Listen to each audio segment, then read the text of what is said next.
एवढा महान एवढा महान एवढा महान माणसानं जगावं तरी कसं, म्हणजे परमार्थ करताना कसं करावा, किंवा परमार्थ जर मीराबाई सारखा केला तर माणसाचं जीवन एक अद्भुत प्रकारे होतं. हे मीराबाईच्या जीवनातून शिकावं माणसानं. कारण मीराबाईची अवस्था अशी झाली होती, मीराबाई म्हणत होत्या, आखावो शाम का दर्शन किया हे शिष्य जो प्रभु चरण में बंधन किया करे, बेकार कहे बेकार कहे जो रहे व्यर्थ बातों में, मुखो हरि नाम का सुमिरन किया करे, हीरे मोती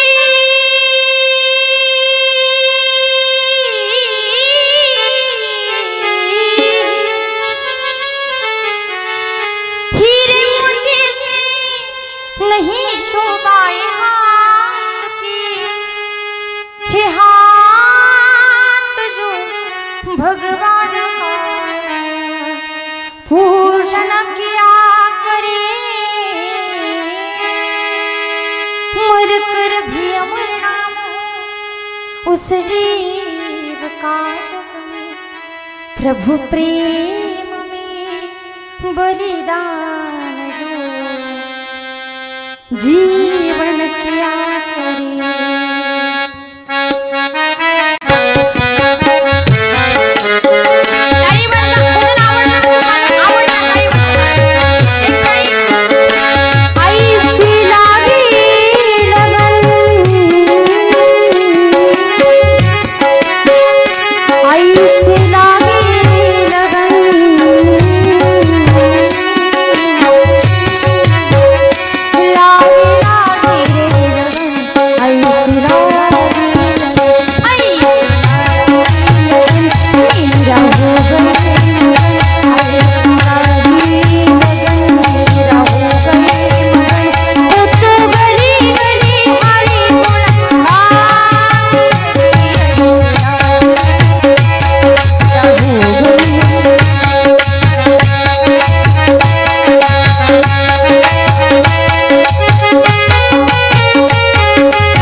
तेव्हा लोकांना नवल वाटायचं, पण नंतर मीराबाईची भक्ती लोकांना अपशकुन वाटू लागली. लोकांना वाटायचं तरुणपणात पोरगी परमार्थ करते, हे कुठे शोभतं का, लोक नाव ठेवू लागले. ऐका, पण मनाला एक फक्त आणि फक्त गोविंद आवडला होता. म्हणून मीराबाई मनाला सांगायच्या, आपल्याला कोणी रोकत नाहीये आणि कोणी टोकत सुद्धा नाहीये. मीराबाई म्हणायच्या, कोई रोके नहीं कोई टोके नहीं, मीरा गोविंद गोपाल गाने लगी, बैठे संतों के संग रंगे मोहन के रंग, मीरा प्रेमी प्रीतम को मनाने लगी, वो तो गली गली हरे गुण गाने लगी. मीरा हो गई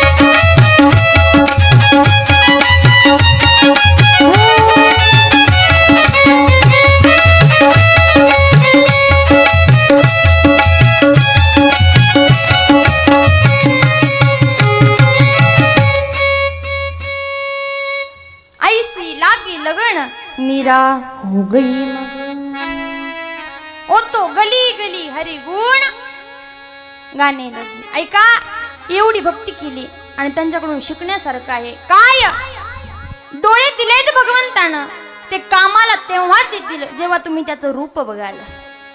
हे आँख ओझो भगवान का दर्शन किया करे, सुमिरण दिले, मुख दिले, हे भक्तांनी फक्त भगवंताच्या कामाला आलं पाहिजे.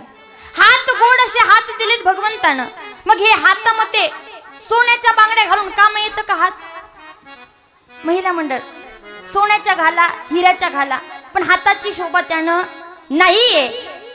हाताची शोभा त्यानं आहे जेणेकरून या हातानं तुम्ही भगवंताचं पूजन केलं पाहिजे. ही मीराबाईकडून शिकावं माणसानं. मी सांगत होते तुम्हाला, परमार्थाला वयाची आठ नाही. अगदी हे रामायण अवीट आहे, कधीही श्रवण करा, लहानपणी करा, तारुण्यामध्ये करा, म्हातारपणी करा, बरं का. अवीट असणारं रामायण आपण गेले 3 दिवस झाला ऐकत आहोत. आज कथेचा 3रा दिवस. अगदी काल सांगितल्याप्रमाणे सगळ्या नाही पण बऱ्याचशा महिला हिरव्या साड्या घालून आलेल्या आहेत. तर जेवढ्या महिला हिरव्या साड्या घालून आल्या आहेत त्यांना धन्यवाद, आणि ज्या नाही आल्या त्यांना धनुर्वाद. ऐका, सगळ्यांच्या चरणावरती नतमस्तक. त्याचबरोबर 3ऱ्या दिवसाच्या कथेमध्ये आपण प्रारंभ करत आहोत. अगदी आज भगवंताचं गोड असं आपल्याला लग्न लावायचं बघा. काल कथेमध्ये आपण अगदी आनंदी आनंद घेतला, एवढा आनंद की सगळ्या गोपिका तल्लीन होऊन नाचत होत्या. ऐका ना, अगदी सगळ्या म्हणत होत्या, किती सांगू मी सांगू कोणाला, आज आनंदी आनंद झाला, आज आनंदी झाला, आज आनंदी. ऐका ना, त्या अयोध्येमध्ये आनंदी आनंद झाला होता. कारण आनंद का झाला होता, तर दशरथ राजाला एक नाही तर 4 मुलं झाली होती. ऐका, राम जन्माचे मी तुम्हाला 5 कारण सांगितली होती. तिला खाली पडेल, नाही ती पडली तर पुन्हा प्रॉब्लेम आहे. काल आपण प्रभू रामचंद्राचा जन्म पाहिला, पण वेळ नसल्या कारणानं प्रभू रामचंद्राच्या जन्माची कारण मी तुम्हाला फक्त मोजकी सांगितली होती, पण त्या कारणाची पूर्ण कथा तुम्ही ऐकलेली नाहीये. ती कथा आपल्याला पाहायची. पहिलं कारण सांगितलं होतं, एक ज्या पहिल्या जन्मामध्ये प्रभू रामचंद्र कोण होते, कोणाचा अवतार आहेत. तुम्ही रामायण दरवर्षी ऐकता ना, मग प्रभू रामचंद्र कोणाचा अवतार आहेत, विष्णूंचा. विष्णूंचा अवतार असताना होतं असं की एक वेळेस विष्णू जरा थकून येतात, आणि थकून आल्याच्या नंतर त्यांचे जे द्वारपाल असतात, द्वारपाल म्हणजे वॉचमॅन, दार राखवणारा, 2 असतात. त्यांचं नाव, एकाचं नाव जय आणि दुसऱ्याचं नाव विजय. हे दोघे जण असतात. आणि होतं असं की विष्णू येतात, विष्णू सांगतात, जय विजय, आज फार थकलोय मी, मला आराम करायचा, पण आराम कुणी करून देतच नाही ना. भगवंताला आहे का सुट्टी? आजकाल तर पहाटे 3 वाजल्यापासून भगवंताकडे जातात महिला मंडळ, पुरुष मंडळ, ज्याची 9 आहेत त्या, नाही का. ऐका, भगवंत म्हटले मला आरामच नाही, तुम्ही काय करा, आतमध्ये कोणाला येऊ द्यायचं नाही. जय विजय म्हटले ठीक आहे. आणि मग जय विजयने ठरवलंय, आता कोणी जरी आलं तरी आतमध्ये त्यांना जाऊ द्यायचं नाही, ठरवतात. पण होतं असं, भगवंत नेमकीच आतमध्ये जातात, झोपतात. तेवढ्यात तिथे सनकादिक महामुनी येतात. ब्रह्मदेवाचे 4 पुत्र, सनक, सनातन, सनंदन आणि सनत कुमार, हे 4 जण भावंड तिथे येतात. आल्याच्या नंतर जय विजयला म्हणतात, बाजूला सरका, आम्हाला भगवंताला भेटायचे. जय विजय म्हणतात, हे बघा, आम्ही तुमच्या पाया पडतो, उगाच आमच्या नोकरीचा सवाल आहे, नाही का. आम्ही जर तुम्हाला आतमध्ये सोडलं तर कदाचित भगवंत आम्हाला नोकरीवरून काढून टाकतील, आणि देवानच जर दारातून हकलून दिलं तर माणसानं कुठं जायचं बरं? आहे का दुसरी जागा? देवानं, साक्षात देवानं हकलून द्यावं, किती बिकट अवस्था आहे. म्हटले नाही नाही ऐका तुम्ही, आता आलात ना, आता तुम्ही वापस जा आणि जेव्हा भगवंत उठतील तेव्हा आम्ही तुम्हाला कॉल करू, पण तुम्ही आता वापस जा. सनकादिक ऋषी म्हटले तुम्ही कोण आहात आम्हाला अडवणारे? नेमके आहात तरी कोण? भगवंताचं आणि भक्ताचं नातं हे आई मुलासारखं असतं. आणि मला सांगा, आईला भेटण्यापासून कुणी रोखू शकते का लेकराला? नाही रोखू शकत. ऐका, लेकरू जर रडायला लागलं तर त्याला आईच लागते. तेव्हा कुठेतरी ते गप्प बसतं. मध्ये त्याची मावशी आणा, आंटी आणा, आंटी कळते ना, चुलती, कोणीही आणा, लेकरू रडायचं थांबत नाही. जर त्याला त्याच्या आई जवळ नेऊन सोडलं तर त्याला आई नाही बोलली तरी ते गपचूप बसतं. कशाचा परिणाम आहे? फक्त आणि फक्त मायेचा. ऐका, असंच ते म्हणाले भगवंत आमची आई आहेत, आम्ही त्यांची लेकरं आहोत, त्यांना आणि आम्हाला दूर करणारे तुम्ही कोण? तेव्हा त्यांचा दोघांचा वाद होऊ लागला. आणि वादामध्ये होतं असं की जे जय विजय असतात ते स्वतःच्या निर्णयावरती एकदम ठाम असतात. ते म्हणतात तुम्ही काही जरी केलं तरी आम्ही तुम्हाला आतमध्ये सोडणार नाही, कारण की भगवंताने आम्हाला तसं सांगून ठेवलंय, कोणालाही आतमध्ये येऊ देऊ नका. पण होतं असं की जे सनकादिक महामुनी असतात ते म्हणतात वेड्यांनो, तुम्ही संतांना अडवताय पण याचं फळ तुम्हाला भोगावं लागेल, तुम्ही दगड होऊन पडाल. ऐका, तुम्ही आता सध्या द्वारपाल आहात, पण नोकरी जाण्याच्या कारणानं तुम्ही आम्हाला आणि भगवंताला दूर करताय.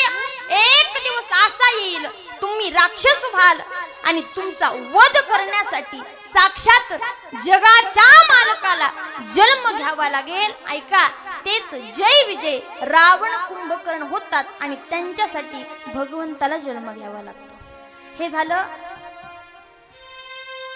झोपल्या का काय, हे झालं पहिलं कारण. ऐका, पण होतं असं जेव्हा शाप देतात सनकादिक महामुनी तेव्हा भगवंत खरपडून जागे होतात. अरे काय अनर्थ घडला, मी जर यांना सांगितलं नसतं की कोणाला आतमध्ये येऊ देऊ नका तर हा अनर्थ घडला नसता. भगवंत स्वतःच्या जीवाला खाऊ लागतात, कारण निस्सीम सेवा करणारे जय विजय अगदी त्यांची त्यात काहीच चूक नाही. मी सांगितलं होतं त्यांना की कोणाला आतमध्ये येऊ देऊ नका, माझ्या बोलण्यापायी त्यांनी यांना आतमध्ये सोडलं नाही आणि चूक नसताना देखील शाप प्राप्त झाला.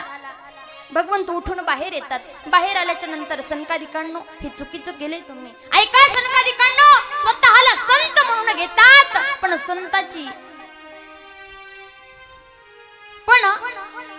संतांमधले गुण तुमच्याकडे नाहीयेत. कुठले गुण? संत तोची जाणा जगी आणि दया क्षमा ज्याचे. संत तोच कोण ज्याच्या अंगामध्ये दया आहे, क्षमा आहे, ज्याच्या अंगामध्ये शांतता आहे, राग नाहीये. तेव्हा भगवंत म्हणतात ऐका बाबांनो, तुम्ही संत आहात पण एक गोष्ट तुम्हाला शिकवावी लागेल. ती गोष्ट म्हणजे अशी, भगवंत म्हणतात योगी पावन मनाचा, योगी पावन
जग आग झालं, वन्नी म्हणजे आग, जर जग आग झालं तर संतांनी पाणी व्हायचं असलं, पण इथे जग पाणी झालेलं आहे आणि तुम्ही आग झालेला आहात. अर्थात रागवला आहात तुम्ही शाप दिलाय, पण अगदी निस्सीम मनानं सेवा करणारे आहेत, भोळे आहेत माझे भक्त. जसे तुम्ही माझे भक्त आहात तसे हे देखील माझे भक्तच आहेत, तसे हे देखील माझी सेवाच करणारे आहेत. ऐका ना, तुम्ही काय करा, यांना उशाप द्या. जर तुम्ही असं केलं, कसं, तुम्ही नुसता शापच दिला तर ते एका जन्मामध्ये राक्षस होतील आणि राक्षस झाल्याच्या नंतर ते भजन करतील का? राक्षस भजन करतात का? जर राक्षसानं केलं असतं तर माणसांना पण केलं असतं. तुम्ही माणसंच आहात ना.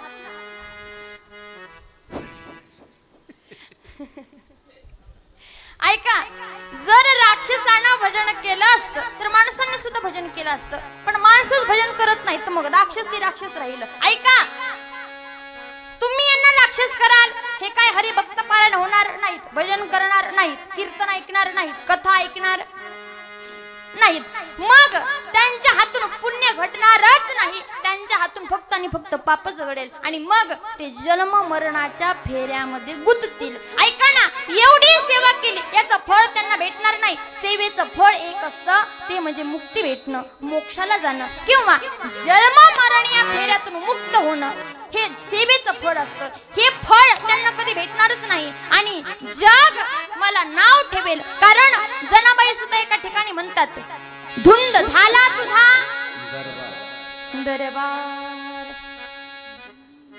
माझेच भक्त मला नाव ठेवतील असं करू नका. तुम्ही काय करा, यांना उशाप द्या. सनकादिक शांत होतात, विचार करतात, शाप तर फार मोठा दिलाय, आता उशाप काय द्यायला पाहिजे. तेव्हा सांगतात, बाबांनो ऐका, 7 जन्म भक्ती करावी लागेल पण देवाची भेट होणार नाही. 7 जन्म तरसताल तुम्ही देव भेटीसाठी, पण देवाची भेट होणार नाही. 7व्या जन्मामध्ये भगवंत भेटेल आणि तुमचा उद्धार होईल. पण आणखीन एक ऑप्शन आहे त्याला, ते म्हणजे असं, 3 जन्म भगवंताची दुश्मनी करावी लागेल, भगवंताच्या विरोधात उभा राहावं लागेल. काय करावं लागेल? विरोधात उभा राहावं लागेल. अर्थात एवढा पाप करावं लागेल, एवढा पाप करावं लागेल, एवढं पाप करावं लागेल की साक्षात भगवंताला तुमच्यासाठी जन्म घ्यावा लागेल. ते जय आणि विजय म्हटले, 7 जन्म भक्ती करायची. किती? 7. आता 7 जन्म काही थोडे झाले का? 7 जन्म भक्ती करायची, कुठेतरी शेवटी भगवंत भेटेल. 7 जन्मात भेटही नाही, गाठही नाही, कशाला भजन करायचं म्हणे. आम्ही काय करू? भजन करतच नाही, आम्ही विरोधी पार्टीनं उभा राहू. आम्ही काय करू? त्यांच्यासोबत दुश्मनी करू. निदान दुश्मनी केल्याच्या नंतर तरी भगवंत आमच्यासाठी जन्माला येतील, आमचं नाव कुठेतरी उभा राहील, आमचं नाव कुठल्या तरी शास्त्रामध्ये घेतलं जाईल. विरोधी पार्टीने काय करतात? निवडतात, दुसरा ऑप्शन निवडतात. सांगतात, भगवंता ठीक आहे, आम्ही 3 जन्मामध्ये तुमच्या विरोधात उभा राहू. ठरतं त्यांचं आणि अगदी त्याच प्रमाणे जय आणि विजय हे रावण आणि कुंभकर्ण होतात आणि रावणाला आणि कुंभकर्णाला मारण्यासाठी भगवंताचा अवतार. बरं, दुसरं कारण सांगितलं होतं तुम्हाला, एक पतिव्रता होती. कोण? वृंदा. तिच्या पतीचं नाव जालंधर.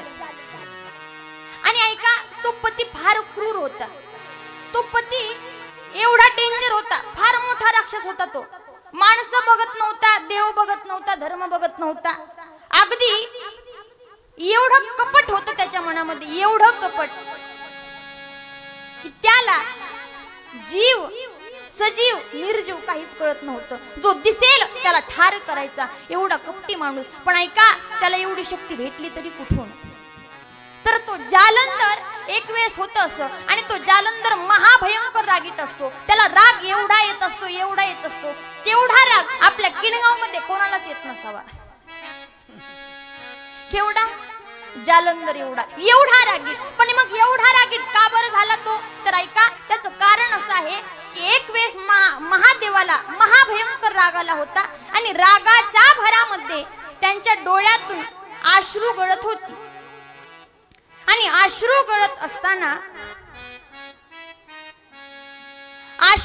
असताना भगवंताने विचार केला, माझे अश्रू जर या पृथ्वीवरती पडले तर कदाचित पृथ्वी नष्ट होण्याची शक्यता आहे.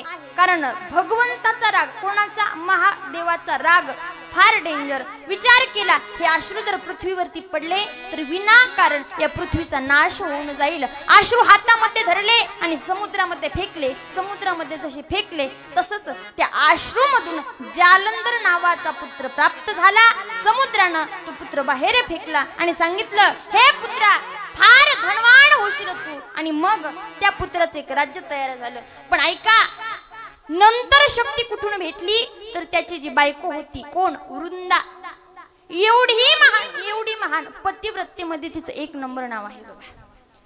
पतिव्रता हे काही साधारण नाहीये. आजकालच्या महिला उगाच म्हणतात आम्हाला पतिव्रता व्हायचं. पण पतिव्रता होणं साधी गोष्ट नाहीये. ऐका ना, एक वेळेस होतं असं, एका गावामध्ये एक जोडी असते बघा. बायको महाकठीण असते. कठीण नाही, महाकठीण, फार डेंजर असते. अगदी नवऱ्याला कधी ती सुखानं राहू देत नाही. अगदी सकाळ संध्याकाळ त्याच्या मागे काय कामच. कधी एक मिनिट सुद्धा तो नवरा सुखात नसतो. पण होतं असं, एक दिवस ती बायको वेळ काढून शेजारणीकडे जाते आणि गेल्याच्या नंतर पण शेजारीण पतिव्रता असते. शेजारीण मुसळ कांडत होती. मुसळ कळतं का? कळतं ना? आजीला कळतं. ऐका, मुसळ कांडत होती बघा. आणि कांडत असताना बाहेरून तिचा पती येतो. 4 वाजता पती येतो बाहेरून. पती आवाज देतो, सती. ही म्हणते, बोला स्वामी. शब्द बघा बरं का, आता असे शब्द राहिलेत का? आताचे शब्द सांगण्यासारखे सुद्धा नाहीत. ऐका, आवाज देतो, सती.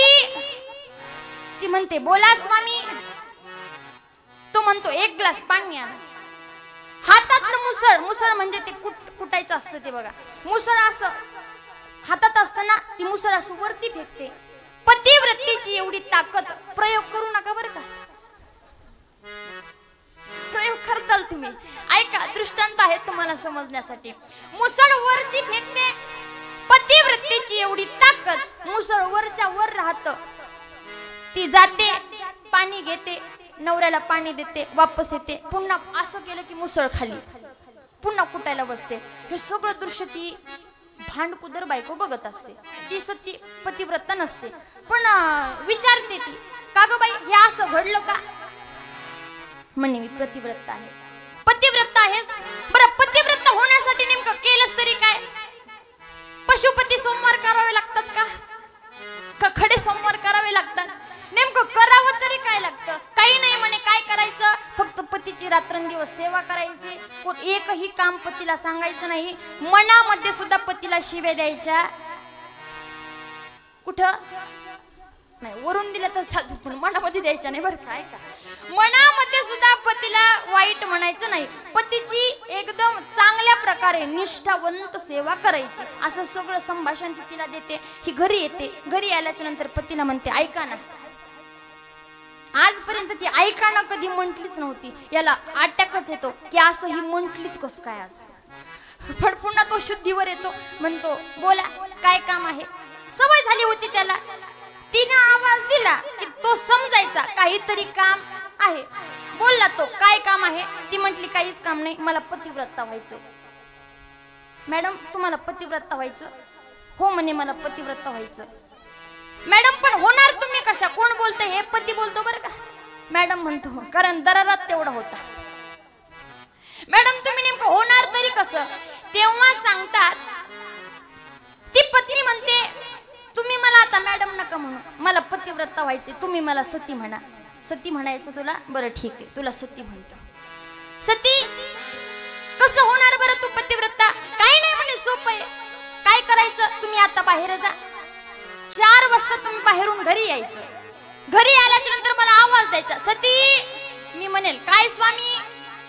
तुम्ही म्हणायचं 1 ग्लास. तुम्ही म्हणायचं 1 ग्लास पाणी आण. आणि मी तेव्हा कांडत असेल का हातात असलेलं मुसळ मी वरती फेकेल. आणि जर ते मुसळ वरती राहिलं तर म्हणायचं मी पतिव्रता आहे. अगदी असाच प्रयोग तिला करायचा असतो बघा. ती म्हणते, पती म्हणतो, सती अगं पण जेव्हा तू मुसळ वरती फेकशील जर ते तुझ्या दातावरती पडलं तर मग काय करायचं. स्वामी तसं काही होणार नाही, मी पतिव्रत आहे म्हणे. बर करायचा का प्रयोग. ठीक आहे करायचा म्हणे. जाऊ का मग बाहेर मी. हो हो जा. गेला बाहेर. 4 वाजले. पण झालं असं, घरी येत असताना त्या पतीची चप्पलच तुटली. विचार केला आता बाहेर आहे, शिवूनच घरी जातो. कशाला बरं आता पुन्हा घरी जायचं, घरून बाहेर यायचं, चप्पल शिवायची. एवढे झाले नको म्हणलं. चप्पल शिवायला 15 मिनिटं लागले. 4 वाजून गेले. ही इकडं कांडत होती. मनातली म्हणत म्हणायची, मेला कसं येणं काय माहिती, कुठं खपला असेल. कोण जिला पतिव्रता व्हायचंय ती बरं का. मनातले मनात शिव्या देऊ लागले. पण होतं असं, येतो तो घरी. आल्याच्या नंतर आवाज देतो, सती. ही म्हणते काय स्वामी. पाणी आण. हातातलं मुसळ वरती फेकते. पण होतं असं, जसं नवऱ्यानं अगोदर सांगितलं होतं, सती प्रयोग करू आपण, पण जर तुझे दात पडले तर माझ्याकडे. अगदी मुसळ वरती फेकते. तिला उठू करूस तर ते मुसळ तिच्या दातावरती पडतं. आणि 32पैकी एकही राहत. पतिव्रता होणं एवढी सोपी गोष्ट नाही. पतिव्रता होणं म्हणजे नेमकं काय बरं तर ऐका. मनामध्ये सुद्धा इतर पुरुषाचा विचार माणसाच्या मनामध्ये आला नाही पाहिजे. एवढी सोपी गोष्ट नाहीये ती. आणि कालच सांगितलं मी तुम्हाला, मन हे फार चंचल आहे. कारण मनाची तुलना कोणासोबतच होऊ शकत नाही. मना एवढं चंचल या जगामध्ये कोणी नाही. मन चंचल आहे. मन माणसाचं एका स्थिरावरती राहत नाही. अर्थात हे मन ताब्यात घेऊन हे मन इतर पुरुषाकडे बघितलं सुद्धा नाही पाहिजे. त्याला म्हणायचं पतिव्रता. अशी असणारी वृंदा, एवढी ताकद तिची. तुकोबाराय म्हणतात, तुका म्हणे पतिव्रता तिची देवावरी सत्ता. अशी असणारी पतिव्रता ही वृंदा होती. आणि ऐका, या वृंदेच्या शक्तीनं तो जालिंदर अगदी धर्माचा नाश करत होता. विष्णू भगवंत विचार करतात की नेमकं चाललंय तरी काय. अधर्म वाढला की भगवंताला टेन्शन येतं. कारण अधर्म हा धर्माचा नाश करत असतो. आणि जर धर्म संपला तर जगात दुसरं शिल्लक काहीच राहणार नाही. म्हणून धर्म माणसानं जपला पाहिजे. माणसानं जपला पाहिजे. विचार करू लागतात, अधर्म वाढलाय, धर्म संपण्याची शक्यता आहे. म्हणून काय करावं विचार करतात. पण सांगू तुम्हाला, जर महान शक्ती असेल तर तिथे एकट्याला जाऊन काम होत नाही. जोडीला कोणतरी लागतं, सोबतीला कोणतरी लागतं. आणि मग विष्णू भगवंत भोलेनाथांकडे येतात. ओ भोलेनाथ, बोला काय झालं. भोलेनाथ म्हणतात, बोला काय झालं, काय काम काढलं आमच्याकडं. विष्णू भगवंत म्हणतात, भोलेनाथा, तुमच्या अश्रूंपासून जो जालिंदर तयार झालेला आहे त्यानं अगदी पूर्ण पृथ्वी डोक्यावरती घेतलेली आहे. अधर्म वाढवतोय, तो धर्माचा नाश करतोय.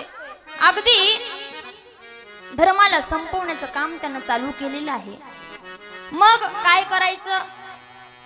भोलेनाथ, या जालिंदराला संपवण्यामध्ये माझी मदत करा. आता काम जर मोठं असेल तर अगोदर नियोजन करावं लागतं. आता मला सांगा, एवढा मोठा सप्ताह एका दिवसात उभा केलाय का. महिन्यापासून झटत असतील माणसं, इथे असं करायचंय तिथे तसं करायचं. ऐका, मग जालिंदराला मारण्यासाठी सुद्धा नियोजन सुरू झालं. सैन्य तयार केलं, सैन्याला पाठवलं, पण सैन्यालाच मारलं त्या जालिंदरानं.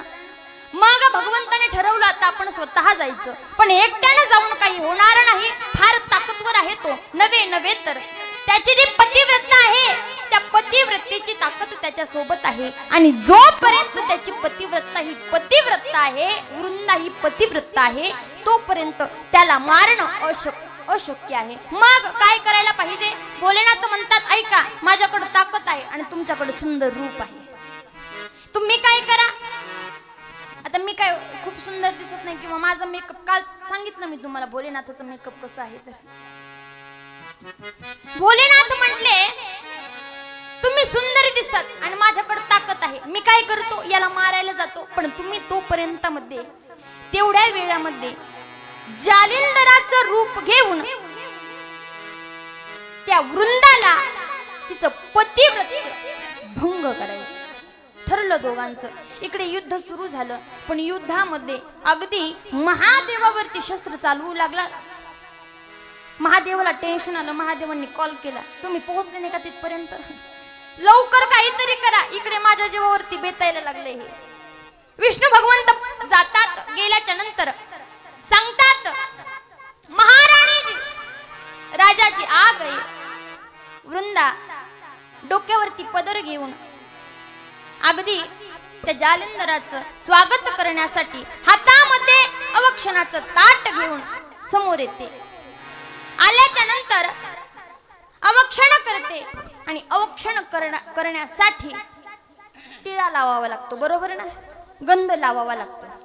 गंध लावण्या इतका स्पर्श इतर व्यक्तीचा झाला, तेवढ्यामध्ये शस्त्र सोडलं महादेवानं आणि जालिंदर मरण पावला. अवक्षण करत होत्या वृंदा, पण इकडून निरोप आला, ओ महाराणी जी, महाराणी जी, अनर्थ हो गया. क्या हुआ महारानी जी, हमारे राजा जी इस दुनिया से चले गए. हातातलं ताट खाली पडलं. विचार करू लागल्या, असं काय बोलताय तुम्ही, होऊ शकत नाही असं, तुमचा राजा माझ्या समोर उभा आहे. पण तेवढ्यामध्ये विष्णू स्वतःच्या मूळ रूपामध्ये येतात. पतिव्रता वृंदा हंबरडा फोडते, विष्णू भगवान, तुमचं काय वाईट केलं होतं आम्ही, माझ्या पतीची हत्या तुम्ही केली आहे. विष्णू, एक गोष्ट लक्षात ठेवा, कर्म कोणाला चुकत नाही.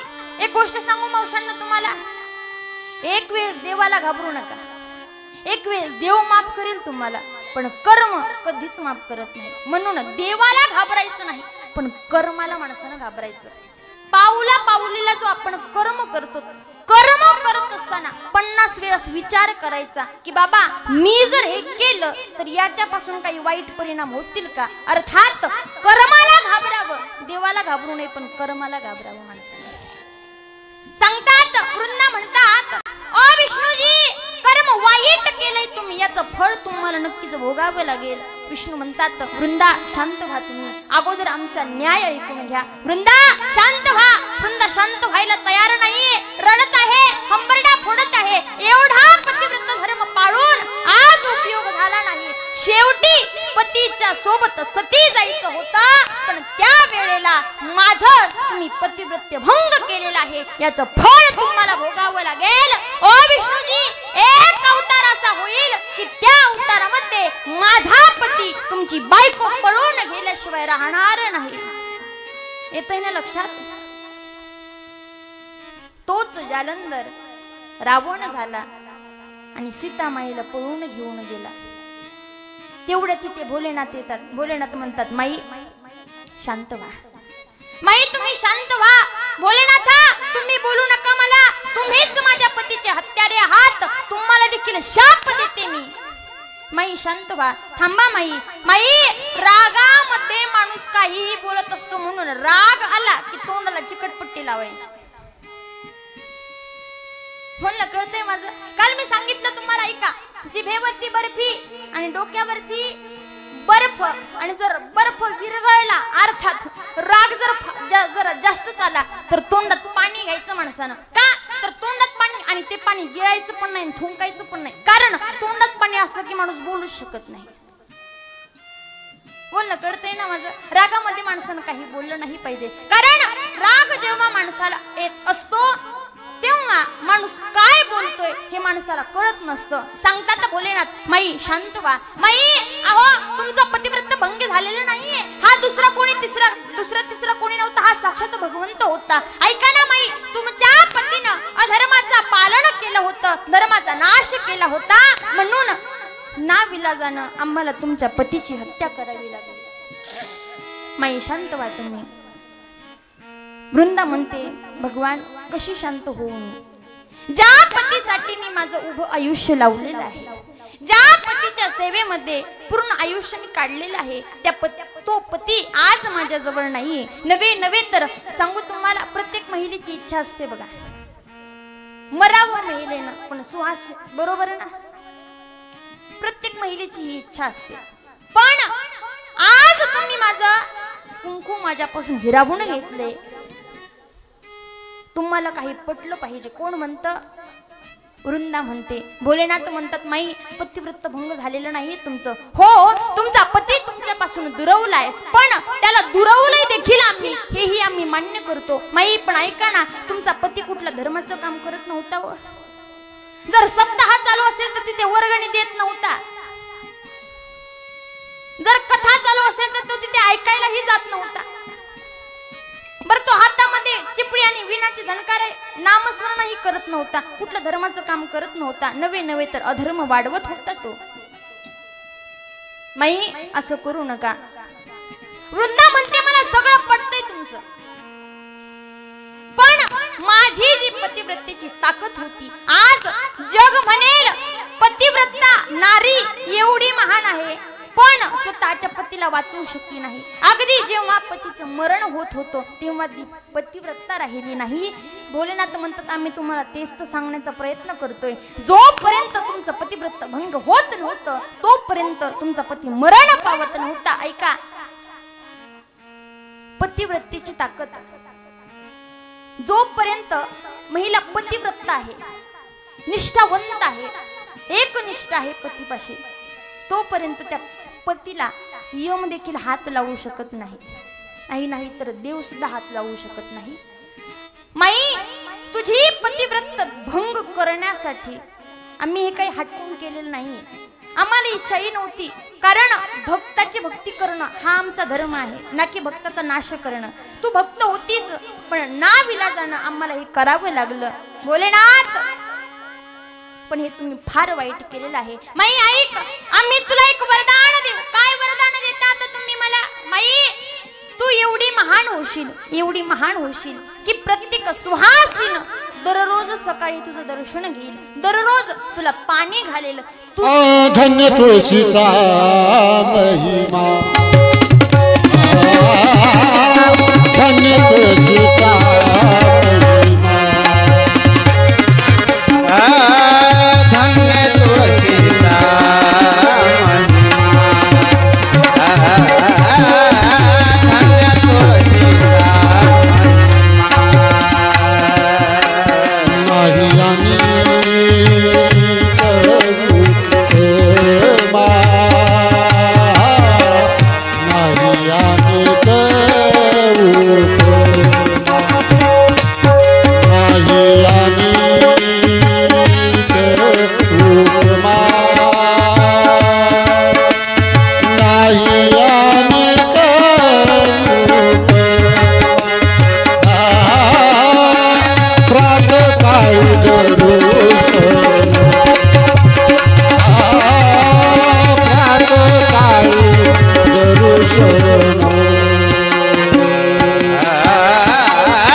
आज आपल्या प्रत्येकाच्या दारामध्ये आहे.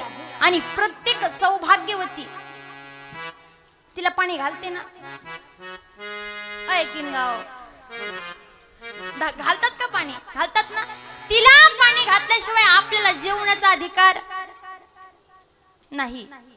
अर्थात सांगितलं माई एवढा महान अधिकार होईल तुझा की प्रत्येक सती प्रत्येक सुहासिनी तुझी पूजा केल्याशिवाय काही खाणार नाही काही पिणार नाही। अर्थात प्रत्येक सती तुझं दर्शन घेईल माई महान होशील तू। नव्हे नव्हे तर तू एवढी महान होशील की तुझ्याशिवाय आमचा संप्रदाय सुद्धा अर्धवट राहील। ऐका ना, संप्रदायाची पहिली निशाणी आहे काय? असं करता बघा तुम्ही काय दिसतंय का? संप्रदायाचा पहिला नियम तुळशी माळ गळा आणि मग दुसरं गोपी चंदन टिळा हृदयी कळवळा वैष्णवा। संप्रदाय सुद्धा तुळशी शिवाय पूर्ण होत नाही। कोण म्हणतं असं? भोलेनाथ म्हणतात माई फार अधिकार होशील तू, पण माईला राग आलेला होता। माई म्हणतात भोलेनाथ होईल मी महान, फार महान होईल, एवढी महान होईल माझ्याशिवाय प्रत्येक पूजामध्ये मला अधिकार असेल, प्रत्येक सुहासिनी मला पूजेल, प्रत्येकाच्या दारामध्ये स्थान असेल मला। पण हे भोलेनाथा तुझ्या पूजेमध्ये मी कधीच प्रवेश करणार नाही। मला सांगा भोलेनाथाच्या पूजेमध्ये तुळशी पानं वाहतात का? महिला मंडळ नाही तो हात। आणि एक गोष्ट सांगू का तुम्हाला, शास्त्रामध्ये असं सांगितलेले तुळशीची सावली सुद्धा भोलेनाथावर पडली पाहिजे नाही। तुळशीला राग येतो, तुळशी कोपते माणसावरती। आणि आपल्याकडे कशी पद्धत आहे, तुळशी त्याच्यावरती आपण महादेव ठेवतो ना, मग त्याची सावली त्याच्यावरती पडते की नाही? जर जमलं तर काय करा, खाली एखादा छोटासा वट्टा बांधा आणि त्याच्यावरती ते महादेव नंदी ठेवा बघा, त्याची तुळशीची सावली त्याच्यावरती पडली नाही पाहिजे। अगदी दोघांचं फार 36चा आकडा आहे, जमत नाही त्यांच्या दोघांचं। असं दुसरं कारण झाल्याच्या नंतर तिसरं कारण असं की नारदानं भगवंताला शाप दिला होता। एकदा नारद मुनी भ्रमण करत होते आणि भ्रमण करत असताना एका ठिकाणी स्वयंवर चालू होतं। विश्वमोहिनी तिचं नाव, एवढी सुंदर एवढी सुंदर एवढी सुंदर, अगदी गुलाबाच्या पाकळ्यासारखे मऊ तिचे गाल होते, डाळिंबी सारखे तिचे ओठ होते, धनुष्य बाणासारखे तिच्या भोवाया होत्या, हरणी सारखे तिचे डोळे होते, नवे नवे तर तलवारीच्या धारेसारखं तिचं नाक होतं। अशी सुंदर तशी बाई आपल्या किनगाव मध्ये असेल एखादी कदाचित, राग येईल सुंदर बाईला, तसं नाही बरं का, ऐका। पण फार सुंदर विश्वमोहिनी, विश्वात तशी कोणीच बाई नाही, विश्वाला मोहून टाकणारी विश्वमोहिनी, तिचं स्वयंवर सुरू होतं। स्वयंवर सुरू असताना नारद मुनी तिथून जात होते। नारद मुनीच्या दृष्टीत ती पडते आणि पडल्याच्या नंतर नारद मुनीच्या मनाला देखील तिचा हेवा वाटू लागतो, मनामध्ये वासना निर्माण होते। एवढी तपस्या केलेली सगळी एका मिनिटात पाण्याला जाते, एवढी तपस्या केलेली। ऐका ना, असं म्हणतात इंद्र पडली भग, चंद्र झाला काळा आणि नारद चुकला चाळा भजनाचा। भजन करणारे नारद मुनी, मनामध्ये वासना निर्माण झाली आणि ते नारद मुनी भगवंताला बोलवू लागले, नारायण श्रीमद नारायण नारायण नारायण नारायण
नारायण नारायण विण्याची झणकार, चिपळीचा आवाज, मुखातून शब्द नारायण नारायण असं म्हटले की भगवंताने टुक्कून उडी मारली आणि भगवंत नारद मुनीकडे आले. बोला नारदजी, काय काम आहे, कशासाठी बोलवलं? भगवंता, आजपर्यंत तुम्हाला काही मागितलं नाही बरं का? हो माहित आहे मला, तुम्ही काहीच मागितलं नाही. मग आज तुम्हाला काहीतरी मागावंसं वाटते, बोला ना, काय पाहिजे? नारदजी म्हणतात, भगवंता ही विश्वमोहिनी मला पाहिजे. कोण म्हणतात? नारद मुनी म्हणतात. रात्रंदिवस भजन करणारे नारद मुनी आज साक्षात एका स्त्रीची मागणी करतायत. भगवंत म्हणते, नारदजी तुम्हाला असं नाही वाटत का की तुम्ही काहीतरी चुकीचं मागताय? एक गंमत आहे बघा बरं का, फार मोठी गंमत आहे. माणूस जेव्हा चुकीचं कर्म करत असतो, मावशांनो खरं बोलायचं बरं का, माणूस जेव्हा चुकीचं कर्म करत असतो तेव्हा आतून मन त्या माणसाला सांगत असतं की बाबा हे करू नको, हे चुकीचं आहे. खरंय की खोटंय? ऐकीन गाव खरंय ना? आतून मन थोडंसं का होईना माणसाला वाटतं की बाबा आपण करतोय ते चुकीचं आहे बरं का, पण वासना सुटत नाही. नारद मुनीला कळतंय हो की मी जे मागतोय ते चुकीचं आहे, पण जीव रेटून मागतात. भगवंता मला विश्वमोहिनी पाहिजे. भगवंत म्हटले, ठीक आहे, पण त्याच्यासाठी करावं काय लागेल मला? आता ती पोरगी काय माझी नाही. जर माझी असती तर मी तुम्हाला देऊन टाकली असती, पण ती काय माझी नाही. नारदजी म्हटले, मला सुंदर बनवा. भगवंत म्हणते, तथास्तु. पण भगवंताने देखील तिथे नारद मुनीची टिंगल केली. भगवंताने त्यांना सुंदर न बनवता मरकट रूप दिलं. मरकट म्हणजे आपण लेकराला म्हणत असतो माकडासारखं करू नको. मरकट म्हणजे माकड. माकडाचं रूप दिला. नारद मुनी स्वयंवरामध्ये गेले, जाऊन बसले. आता तिथं काही एक माणूस होता का? नाही. अगदी राज्याचे राजे महाराजे, देवाधिपती महादेव सगळे लोक तिथे आलेली होती. विश्वमोहिनी या रांगेला लागली. नारद मुनी इथून उठले, तिथे जाऊन बसले. त्या विश्वमोहिनीने नारद मुनीला तिथे पाहिलं, ती तिथूनच वापस निघाली, दुसऱ्या रांगेला लागली. नारद मुनीला वाटलं तिनं मला पाहिलं नाही का काय माहिती. नारद मुनी इथून उठले, तिथे जाऊन बसले. तिनं तिथं पाहिलं, ती पुन्हा मग तर लांबून अशी इकडे लागली. नारद मुनी तिथून उठले आणि इकडे येऊन बसले. आणि मग स्वयंवर झाला. विश्वमोहिनीने दुसऱ्याच्याच गळ्यामध्ये हार घातला. नारद मुनी म्हटले, भगवंताने दिलेल्या रूपापेक्षा इथे दुसरा सुंदर असू शकत नाही. तेव्हा बाकीचे सगळे लोक हसू लागले. बाकीचे सगळे लोक म्हटले, ए नारदा, अरे इकडून तिकडून इकडं काय उठून बसतोयस तू? एका जागेवरती बस ना. तुला काही सोनं लागले का तुला पाहायला? अरे तू रूप कसं घेऊन आलास तिथे? नारद मुनीला विश्वास बसत नव्हता. नारद मुनीने जेव्हा आरशामध्ये पाहिलं, रागाने लाल बुंद झाले आणि भगवंताला शाप दिला. हे भगवंता, एक वेळ अशी येईल, याच माकडांची तुला गरज पडेल, याच वानरांची तुला गरज पडेल. आणि वेळ आली सुद्धा बरं का. जेव्हा भगवंताच्या भेटी, भगवंताच्या साथीला कोणीच नव्हतं, तेव्हा कोण कामाला आलं? वानर. हे तिसरं कारण. चौथं कारण, मनु महाराजांचा त्यांचा शाप. त्यांची इच्छा होती, तपस्या केली होती की भगवंता तुम्ही आमच्या पोटी जन्माला या, पण जन्माला येत असताना असं जन्माला या की त्यांचा आदर्श पूर्ण जगानं घेतला पाहिजे. पण ऐका, भगवंताची अनेक अवतार झाली, पण रामासारखा दुसरा अवतार झालेला नाहीये. सांगितलं मी कृष्ण अवतार सांगितलं मी तुम्हाला. त्याला एक बायको नव्हती, 80,000 किती 16,000 बायको होत्या. 16,000 बायका होत्या. मग मला सांगा, हा आदर्श घेण्यासारखी गोष्ट आहे का? महिला मंडळ 16,000 बायका ज्या व्यक्तीला आहेत त्या व्यक्तीचा आदर्श घेण्यासारखी व्यक्ती आहे का ती? नाही. तपस्या केली होती, पण मागणी पण अशी घातली होती, भगवंता आमच्या पोटी जन्माला या, पण तुमचा आदर्श पूर्ण जगानं घेतला पाहिजे, असं होऊन या. मग एक एक वचनी आणि एक पत्नी मर्यादा पुरुषोत्तम राघवेंद्र सरकार त्यांच्या पोटी जन्माला आले. हे चौथं कारण. आणि पाचवं कारण मी तुम्हाला कालच सांगितलं. एक राजा होता, सांगितलं ना काल, आहे का लक्षात का? डबल सांगू. त्या राजाची अगदी पूर्ण पृथ्वीवरती सत्ता होती आणि त्याला असं वाटायचं की हे राज्य माझं सूर्यचंद्र जोपर्यंत आहेत तोपर्यंत टिकून राहावं. आणि या गोष्टीसाठी तो अन्नदान करायचं ठरवतो. अगदी ऋषी खूप खूप खूप सगळे ऋषी बोलवतो. बोलवल्याच्या नंतर जेवण करतो तयार. पण त्याचा एखादा शत्रू असेल, तो शत्रू त्या अन्नामध्ये मांस कालवतो. आणि जेव्हा ते जेवायला बसतात तेव्हा आकाशवाणी होते, हे राजा जेवण करू नको, हे ऋषींनो हे अन्न प्राशन करू नका, ग्रहण करू नका. का करू नका? तर ऐका, त्याच्यामध्ये मांस आहे.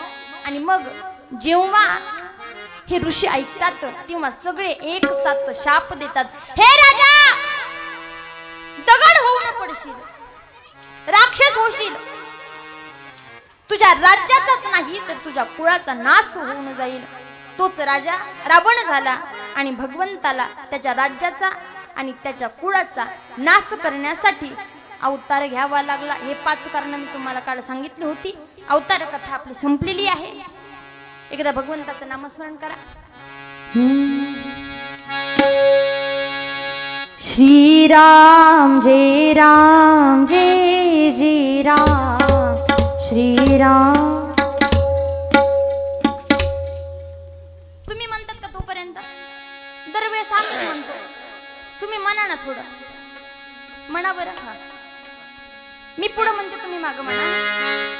श्रीराम जय राम जय जय राम श्रीराम जय राम जय जय राम. वा वा, दृष्ट काढावी लागते तुमची. इकडच्या महिलांना व्रत आहे का जेवण नाही केलं? आ केलं ना जेवण? मोठ्यानं म्हणायचं. तुम्ही म्हणतात ना, श्रीराम जय राम जय जय राम श्रीराम जय राम जय जय. म्हणा म्हणा म्हणा.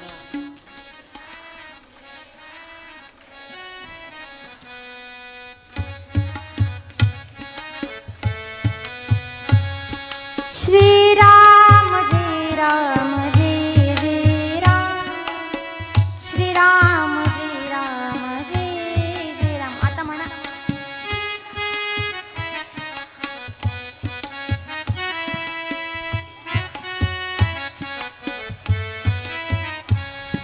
श्रीराम जय राम जय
गुडघ्याचा त्रास असतो, कोणाला मणक्याचा त्रास असतो, कोणाला पाठीचा त्रास असतो,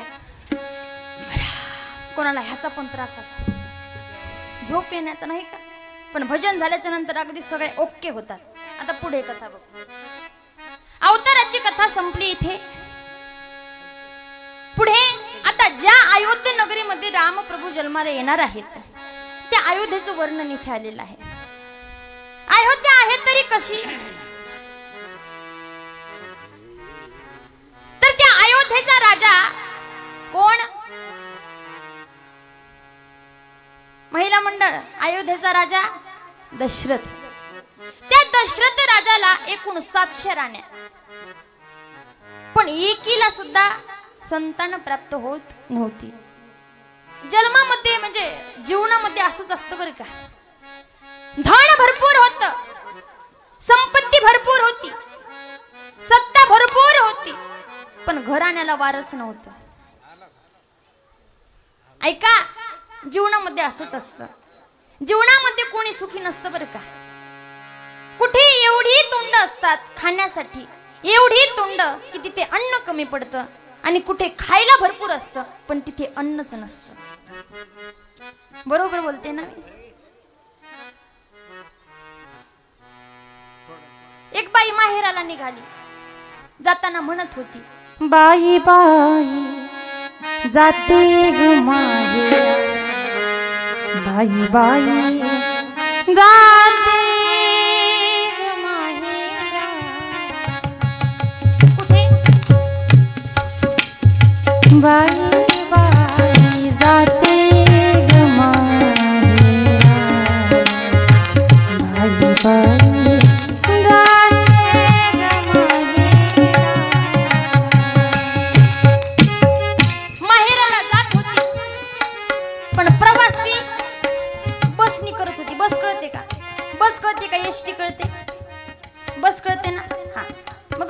प्रवास करत होती बघा.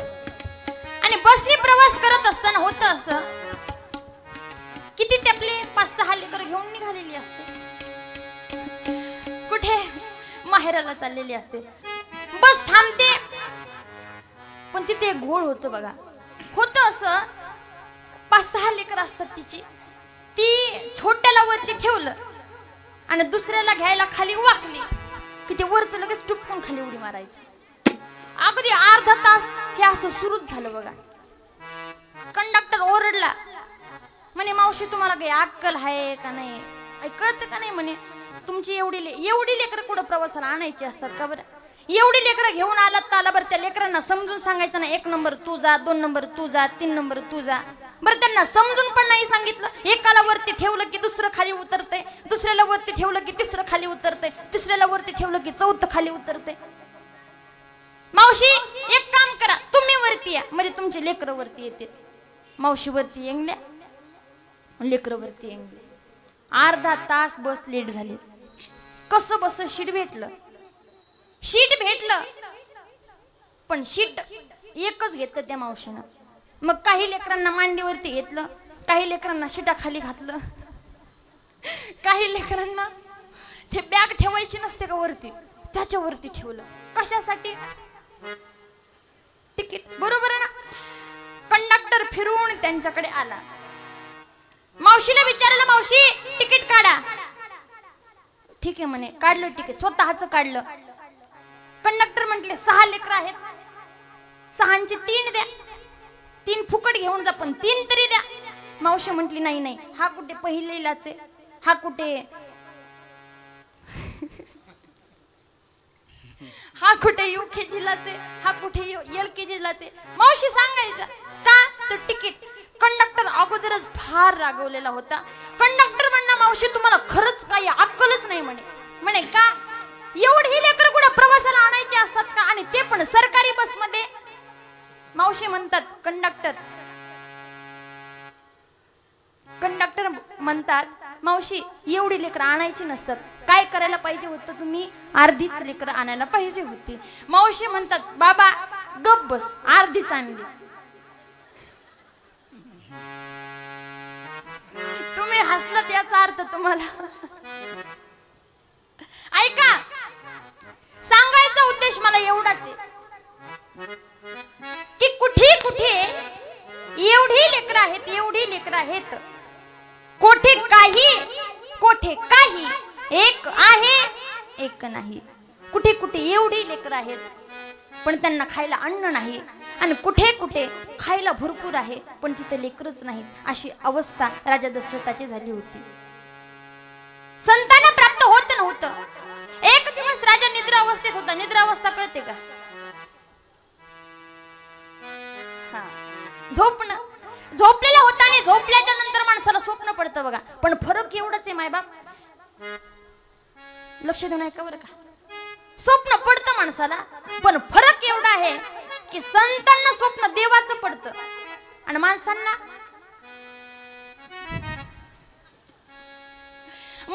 भूताचं पडतं. का होतं बरं असं?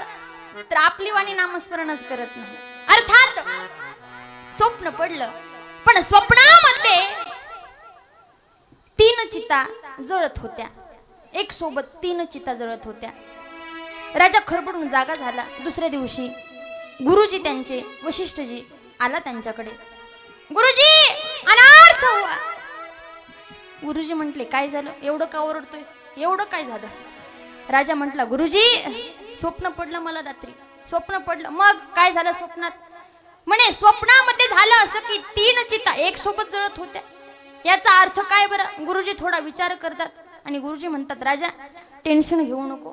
तू काय कर, शिकारीसाठी वनात जा. आणि सांगू पहिल्या काळामध्ये गुरुला फार महत्व होतं. आता गुरु राहिले. बरं मी एक गोष्ट तुम्हाला विचारते, त्याचं खरं खरं उत्तर द्या मला. जीवनामध्ये एकच गुरु पाहिजे का एक तरी पाहिजे? कन्फ्यूज झालात का? कसं एकच पाहिजे का एक तरी पाहिजे? एकच. एक तरी नको. एक तरी म्हणजे अनेकापैकी एक, पण एकच पाहिजे. एकाच गुरुवरती माणसाची मनोभावी निष्ठा पाहिजे.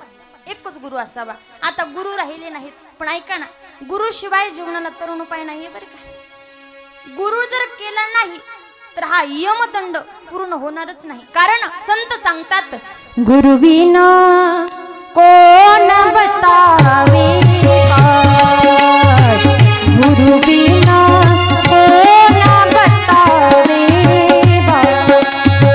गुरु बिना कोण बतावे, गुरु बिना कोण बतावे, बड़ा विकट है बड़ा विकट है यमघाट घाट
विकट हे यमघाट.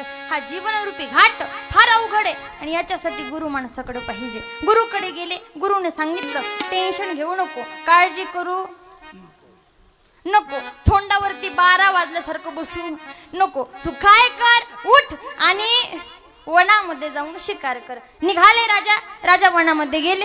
गेल्याच्या नंतर आता कथा श्रावण बाळाची तुम्हाला सगळ्यांना माहिती आहे ना, त्याच्यामुळे ओघात आपण पुढे जाऊ बरं का.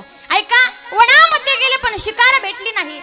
राजाचे कान तीक्ष्ण होते. ठरवलं आता अंधार झालाय पण ठरवलं की ज्या दिशेने आवाज येईल त्या दिशेने बाण सोडायचा. राजा झाडावरती बसले आणि तिथेच श्रावण बाळ स्वतःच्या आई वडिलांना घेऊन आलेला होता. आई वडिलांनी सांगितलं, श्रावणा फार तहान लागली रे, तू काय कर, जरा पाणी घेऊन ये. श्रावण बाळ म्हटले, आई मी पाणी आणतो ग, पण तुम्ही इथं बसतात का तोपर्यंत? हो म्हणे, आम्ही बसतो, तू काय कर, जा आणि पाणी घेऊन ये. श्रावण बाळ म्हणतात, ठीक आहे आई, मी जातो आणि पाणी घेऊन येतो, पण मला येईपर्यंत तुम्ही स्वतःची काळजी घ्या. श्रावण बाळ जातात. गेल्याच्या नंतर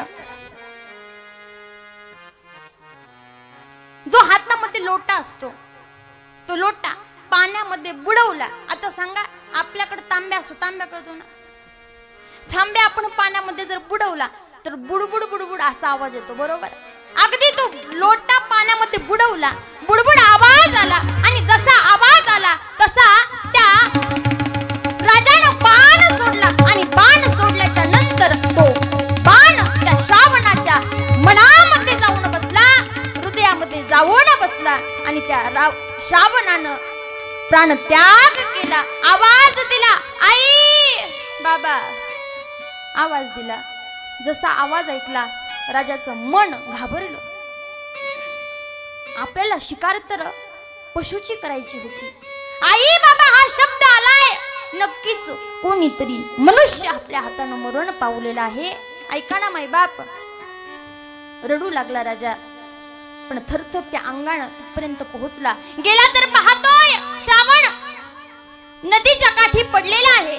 तेवढ्या जागेतलं पाणी रक्तबंबाळ झालेलं आहे. पाहतोय श्रावणाला म्हणतोय, ए बाळा बाळा, कोण आहेस तू, कोण आहेस तू, नाव काय तुझं?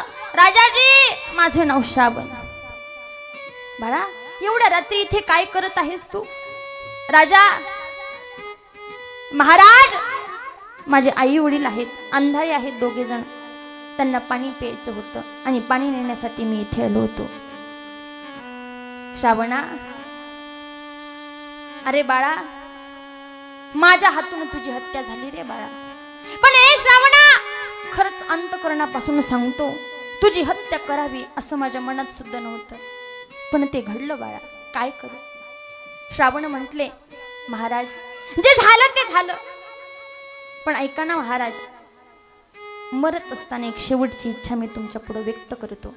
महाराज, माझे आई वडील पाण्याशिवाय व्याकुळ झालेत. बघा बरं का श्रावणाचा भाव. स्वतःचं अंतःकरण, स्वतः मरणाच्या दारामध्ये उभा आहे, पण तरी देखील आई वडिलांचे विचार त्याच्या मनामध्ये आहे. याला म्हणायचं निष्ठावंत पोरग.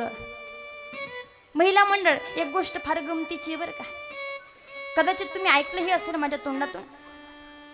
सुख, आनंद आणि समाधान या गोष्टी फार वेगवेगळ्या आहेत. याला एकत्र समजायचं नाही. आनंद, सुख आणि समाधान. आनंद माणसाला तेव्हा होतो केव्हा कोणीतरी येणार. कळलं का?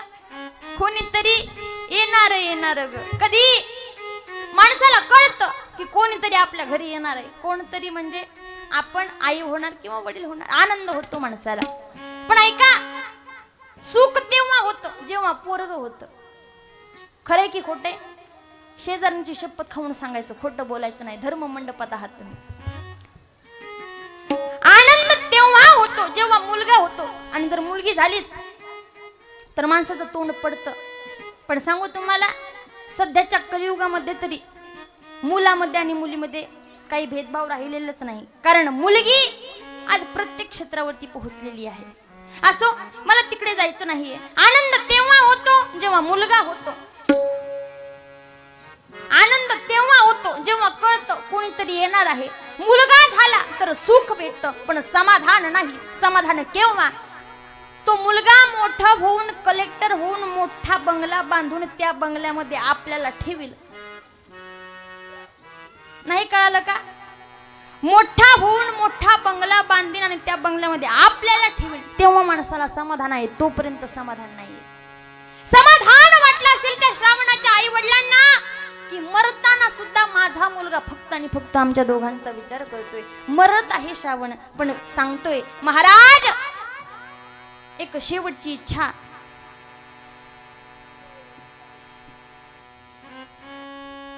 एक शेवटची इच्छा आम्ही तुमच्या समोर व्यक्त करतो. ती म्हणजे मरत असताना माझ्या आई वडिलांना तेवढं पाणी पाजा महाराज. आणि एवढं बोलून श्रावण बाळ स्वतःचा प्राण सोडतो. राजा पाणी घेतो आणि श्रावण बाळाच्या आई वडिलांकडे येतो. इकडे बघा ती नवरी तुम्हाला शेवटला बघायला भेटणार आहे. तोपर्यंत इकडे बघा ऐका. आणि मग शरधावुनी आला काळ विभरला श्रावण बाळ. श्रावण बाळ निघून जातो. राजाजी म्हणतात पाणी घेतात, कमंडलू मध्ये पाणी भरतात, आई वडिलांकडे येतात, बोलत नाहीत काही. आई वडील विचारतात राजा कोण आहेस तू? आणि मग सांगतात, बोलतच नाहीत काही, फक्त इशारे करतात पाणी घ्या पाणी घ्या. समजून येतं आई वडिलांना की आपला हा श्रावण नाहीये. आणि मग संवाद होतो. संवादामध्ये राजा सांगून टाकतो की माझ्या हातून तुमच्या श्रावणाची हत्या झालेली आहे. आणि मग श्रावण बाळ आणि मग राजा सांगतो त्यांना की बाबा तुमचा श्रावण आता या जगामध्ये राहिलेला नाहीये. शाप देतात राजा क्रूर आहेस, कपटी आहेस, अरे तुझ्या धनाला तिकडे आग लाव. एक लेकरू होतं आमच्या दोघांना आम्हाला सांभाळणार, तेही लेकरू तू आमच्यापासून हिरावून घेतलेला आहेस. राजा तुला ही 4 लेकरं असतील पण अंतकाळी तुझ्यापाशी एक सुद्धा राहणार नाही. शाप देतात आणि ते दोघे देखील मरण पावतात. आणि मग राजा तिन्ही प्रेत एकत्र करून 3 चिता जाळतात. आणि मग राजाला लक्षात येतं की हेच दृश्य आपल्या स्वप्नामध्ये आलं होतं. राजा रडत वशिष्ठांकडे येतात. वशिष्ठांना म्हणतात ऋषी गुरुजी तुम्ही काय केलं माझ्या हातून? मला का सांगितलं तुम्ही अरण्यामध्ये जाण्यासाठी? काय झालं राजा? सर्व घडलेला प्रकार सांगतात. गुरुजी हसतात आणि म्हणतात बाळा हाच तर तुमच्यामध्ये माझ्यामध्ये फरक आहे. काय फरक आहे? तू फक्त त्यांचा शाप पाहिलास पण शापात भेटलेलं वरदान नाही पाहिलं. कुठलं वरदान? राजाला त्याच्या जीवनामध्ये लिहून ठेवलं होतं त्याच्या नशिबामध्ये निपुत्रिक जीवन असेल, कधीच मुलगा होणार नाही, कधीच संतान प्राप्त होणार नाही. पण शापानं का होईना 4 पुत्र तुला प्राप्त होतील. आणि मग सांगितलं याच्यासाठी काय करावं लागेल. मग यज्ञ केला. यज्ञामधून फल प्राप्त झालं. फळाचे 3 तुकडे केले. कौशल्या, सौमित्रा आणि मेण माणसाचं नाव विचारलं ना तुम्ही, कैकई, तिघींनाही दिला. पण पिंड झडपीला घारीने पिंड घेऊन गेली. एक भाग घारीने नेला, तो भाग अंजनीनं खाल्ला. तिला हनुमान प्राप्त झाला. दोघींनी स्वतःचे अर्धा भाग केला. हिला दिला. हिला 2 पुत्र झाले. त्यांच्या दोघींना 2 पुत्र झाले. पहिल्याचं नाव राम, दुसऱ्याचं नाव, आता मला तुमच्याकडूनच ऐकायचं, दुसऱ्याचं नाव लक्ष्मण, तिसऱ्याचं भरत आणि चौथ्याचं शत्रुघ्न. वा. आणि हे 4 लेकरं आता हळूहळू मोठे होत आहेत. राम मोठे होतात. हळूहळू मोठे होत असताना राम गुरुच्या घरी जातात. शस्त्रविद्या शास्त्रविद्या सगळं शिकतात, परत येतात. पण पुन्हा विश्वामित्रजी दशरथाकडे येतात. आणि दशरथाकडे आल्याच्या नंतर दशरथजीला म्हणतात हे दशरथा तुझ्याकडून मला काहीतरी पाहिजे. दशरथजी आनंदात होते बरं का. महिला मंडळ जर कोणाकडे काही मागायचं असेल तर अगोदर त्या महिलेचा मूड बघा. मूड कळतो का? म्हणजे ती देण्याच्या हिशोबात आहे का नाही. नाहीतर तिच्या तोंडावरती 12 वाजलेले आणि आपण तिला काहीतरी जाऊन मागावं, देईल का ती आपल्याला? शिव्या देईल 4-5, बाकी तो काही देणार नाही.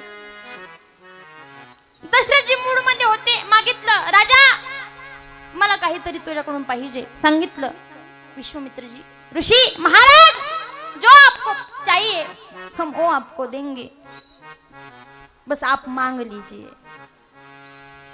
विश्वामित्रजी म्हटले, राजा अगोदर रामाची शपथ खा, कारण राजाचं सगळ्यात जास्त प्रेम रामावरती होतं. राजा रामाची शपथ खा. रामाची शपथ खाल्ली आणि मग सांगितलं, ज्येष्ठ तुझा पुत्र मला देई दशरथा. ज्येष्ठ तुझा पुत्र मला देई दशरथा. हे राजा, मला दुसरं तिसरं काही नकोय, तुझा ज्येष्ठ पुत्र पाहिजे. आणि मग राजा नको नको म्हणतो, पण पुन्हा वशिष्ठजी तिथे येतात. वशिष्ठजी समजावून सांगतात की राजा अगोदरच त्याचं माझं वाकडे आहे बाबा, आणि तू जर त्याला पुत्र दिला नाहीस तर आणखीनच आपलं मग कामच होऊन जाईल. तर तू काय कर, त्याला पुत्र देऊन टाक. राजाजी जातात, पुत्र देतात. आणि मग विश्वामित्र घेऊन जातात यज्ञाच्या रक्षणासाठी. पण जात असताना गंगेच्या तटावरती जातात आणि तिथे शस्त्रविद्या शिकवतात. शस्त्रविद्या शिकवल्याच्या नंतर तिथून जात असताना विश्वामित्रजी सांगतात, हे बघ रामा, आपल्या कुटियावरती जाण्यासाठी 2 रस्ते आहेत. जर पहिल्या रस्त्यावरून गेलं तर काहीच अडचण नाहीये, रस्ता सुद्धा चांगला आहे, डांबरीचा रोड आहे, टेन्शन घ्यायचं नाही. रस्ता पण चांगला आहे. पण दुसऱ्या रस्त्यानं जर गेलो तर तिथे ताटिका नावाची एक राक्षसीन आहे. ती राक्षसीन असं म्हणतात ती खाऊन घेते. राम म्हटला, गुरुजी टेन्शन घेऊ नका, ऐका, माझ्याकडे सध्या तरी तुमच्या ज्ञानानं माझ्यामध्ये एवढी शक्ती आलेली आहे की त्या ताटिकेचा वध मी करू शकतो. गुरूंना आनंद झाला की साक्षात आपल्या शिष्याचं ज्ञान आपल्याला पाहायला भेटणार आहे. निघाले ताटिकेचा आणि जात असताना ताटिकेचा वध केला. सियावर रामचंद्र की, महाबली हनुमान की, बोलो रे भाई सब संतन की. ताटिकेचा वध केला. त्याच्यानंतर कुट्यावरती पोहोचले. पोहोचल्याच्या नंतर यज्ञ सुरू झाला. यज्ञ सुरू झाल्याच्या नंतर मारीश आणि सुहाना नावाचे 2 राक्षस तिथे आले. आल्याच्या नंतर सांगितलं, हे रामा, ते 2 राक्षस यज्ञाचा भंग करण्यासाठी आलेले आहेत. एका बाणानं हजारो बाण सोडले, यज्ञावरती कवच निर्माण केलं. एका बाणानं सुहानाला ठार केलं आणि दुसऱ्या बिना टोकाच्या बाणानं मारीशच्या मामाला उडवलं. जसं उडवलं तसं तो कुठे पडला, समुद्राच्या काठावरती जाऊन पडला. ऐका, यांच्या दोघांचा वध केल्याच्या नंतर विश्वामित्र म्हणतात, रामा, आपलं काम झालेलं आहे, पण तुम्हाला मी अयोध्येमध्ये सोडणारच आहे. पण तत्पूर्वी आपल्याला मिथिलेला जायचं आहे. मिथिला म्हणजे जनक. मिथिलेला जायचं. पण राम विचारतात, गुरुजी नेमकं जायचं तरी कोणत्या कारणासाठी बरं? विश्वामित्रजी सांगतात, रामा, तिथे जनक पुत्री जानकी आहे. तिचं नाव असंच करता तुम्ही, काय नाव तिचं? सीता. ही सीतामाई फार महान आहे. एवढी महान अगदी 6 वर्षाची सीतामाई आहे. लक्ष देऊन ऐका बरं का. 6 वर्षाची सीतामाई आहे. त्या सीतामाईचा स्वयंवर आहे. राम विचारतात, गुरुजी एवढ्या लवकर सीतेचा स्वयंवर का बरं? तर रामाला सांगतात, रामा, त्या जनकाला शिवधनुष्य प्राप्त झालेलं आहे. ते शिवधनुष्य जर उचलायचं असेल तर हजारो सैन्य पुरत नाही. किती? हजारो सैन्य पुरत नाही. पण एक दिवशी घडलं असं, त्या धनुष्याची पूजा सीतामाईकडे असायची. मग तिथे झाडून घेणं असेल, रांगोळी काढणं असेल, त्याला नैवेद्य दाखवणं असेल. एक दिवस होतं असं की तिथे खालची जागा फारच खराब झालेली होती. सीतामाई काय करतात माहिती? सीताबाई एका हातानं, डाव्या हातानं धनुष्याला उचलतात आणि उजव्या हातानं खालून सारवून घेतात. तेवढ्यात जनकजी तिथे येतात आणि जनकजी म्हणतात, सीते, इथे सारवलं कोणी ग? सीता म्हटली, मी सारवलं बाबा, मीच सारवलं. सीते, पण हजारो सैन्याला न उचलणं धनुष्य नेमकं तू सारलंस तरी कसं? सीतामाईनं पुन्हा एकदा प्रयोग करून दाखवला. बाबा, हे बघा, डाव्या हातानं उचललं आणि उजव्या हातानं सारवून घेतलं. जनकजीला आश्चर्य वाटलं की जे धनुष्य हजारो सैन्याला उचलत नाही, ते धनुष्य एक सामान्य 6 वर्षाची मुलगी ती डाव्या हातानं उचलते. ही मुलगी सामान्य नाहीये. ही मुलगी जगत जननी आहे, परम पार्वती आहे, शक्तिशाली आहे. मग हीच स्त्री कोणालाही देऊन चालणार नाही, यालाही देण्यासाठी परब्रह्मच पाहिजे. आणि मग ही सगळी कथा कोण कोणाला सांगते?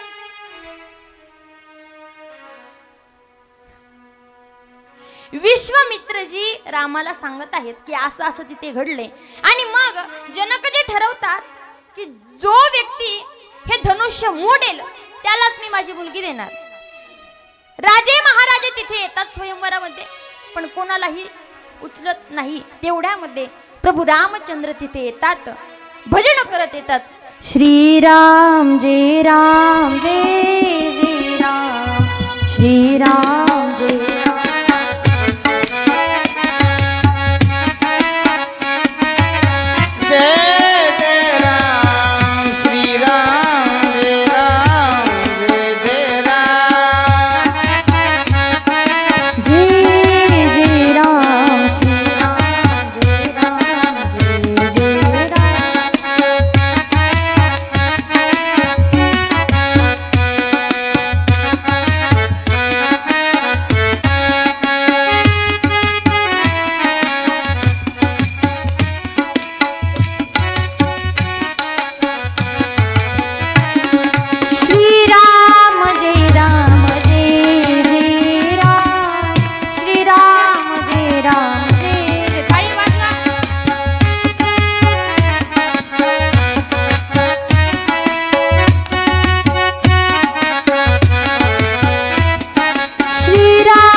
जय जय राम रामचंद्र भगवान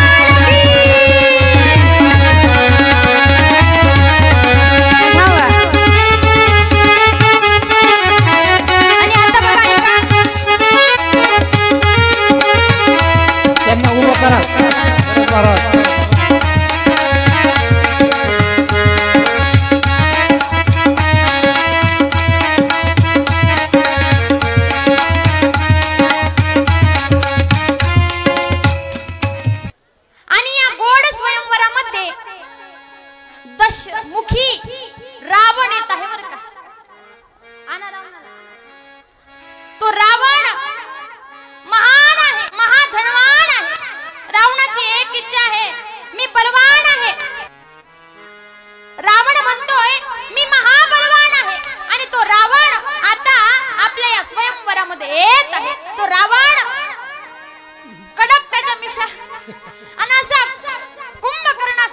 असणारा रावण धडधाकट रावण जवळ येत आहे.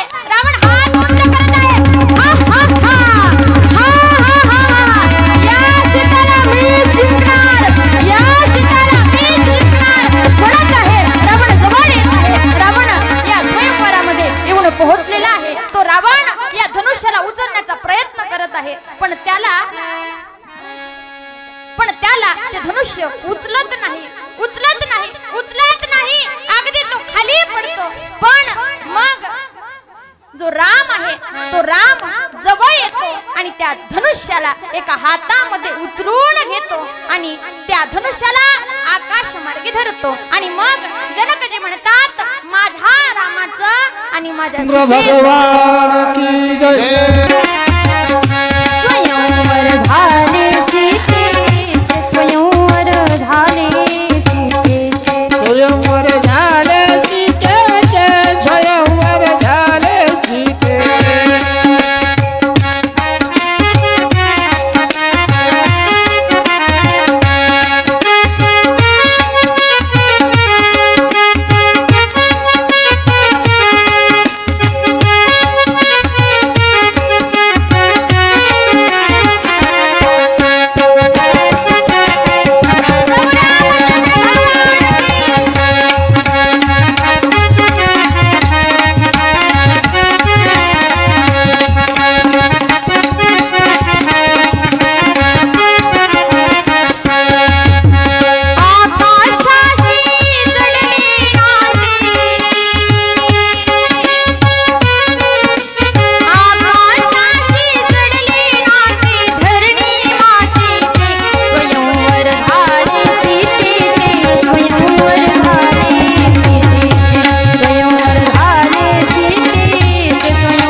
स्वस्ति श्री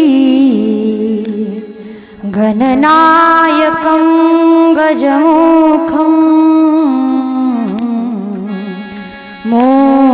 मोरेश्वरं सीदिदं बल्हारो गरुडकं विनायकं चिन्तामणि स्थेवरं लेनाद्रि गिरिजात्मकं सुरवर विघ्नेश्वरं ओझरं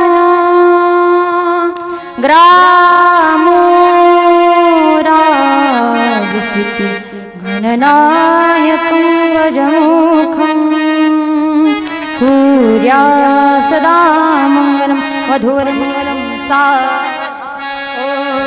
शुभ मंगल सावधान सावधान शुभ मंगल सावधान सावधान राजा मकरुक्मिणी सनयनी देखो चिंता करी ही कन्या सगुणावरा नटवरा कोणावरा गेली जे आता एक विचार कृष्ण नवरा त्यासी समर उमर रुक्मा पुत्र वडील दयासी कुशने कोर्या सदा मंगल शुभ मंगल सावधान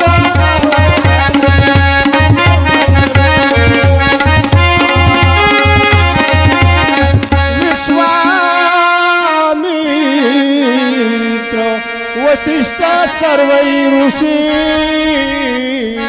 आले सीता स्वयंवरा सांगाते रघुराज पूर्ण विजयी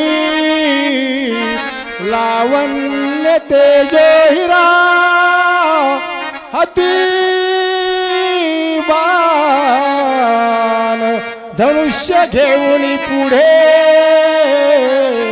शोभे बरायन वरा गोसावी सुत स्वामी राज नर्मदो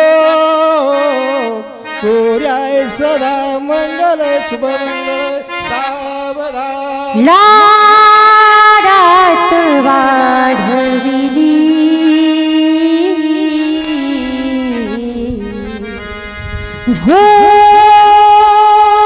झोपेत थोपटली अंगाई गीत म्हणोनी किती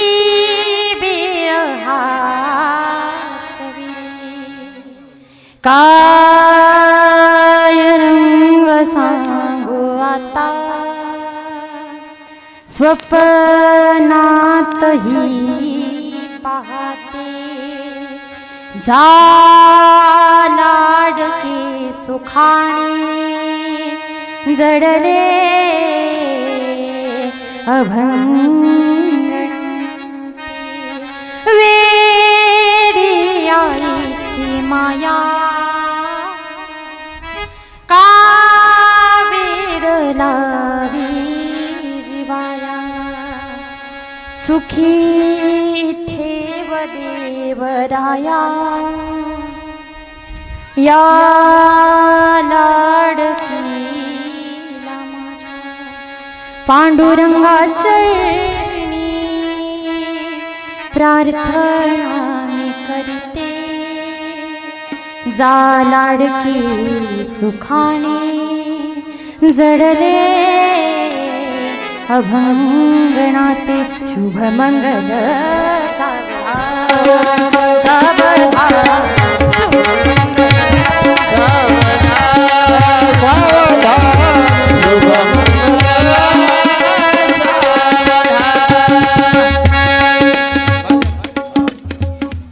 तदेव लग्नं श्रुणन्तदेव तारावलञ्जनदेव लक्ष्मीपदे मनसा स्मरामि शुभ इष्टदेवताभिष्टचिन्तन सावधान उमाशंकर सावचित्त सावधान वराडी सावचित्त सावधान वासंत्री सावचित्त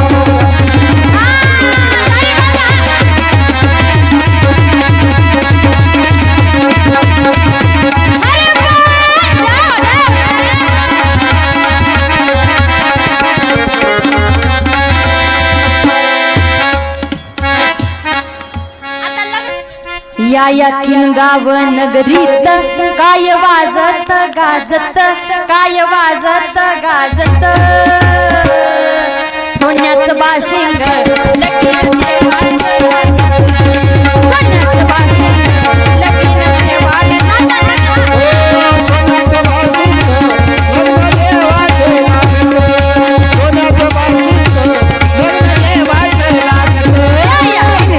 नगरीत काय वाजत गाजत काय वाजत गाजत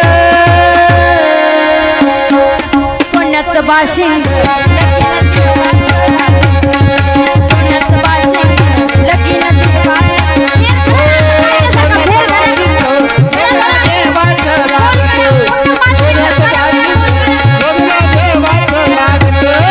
राजा जनकाची होती जानकी रूपवर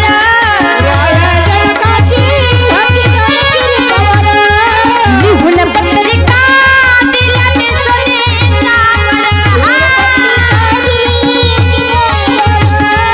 राजा जनकाची होती जानकी रूपवर लिहून पत्रिका दिल्या ते स्वदेशावर अनटाळ मृदुंगही किती हर्षानं वाजत किती हर्षानं वाजत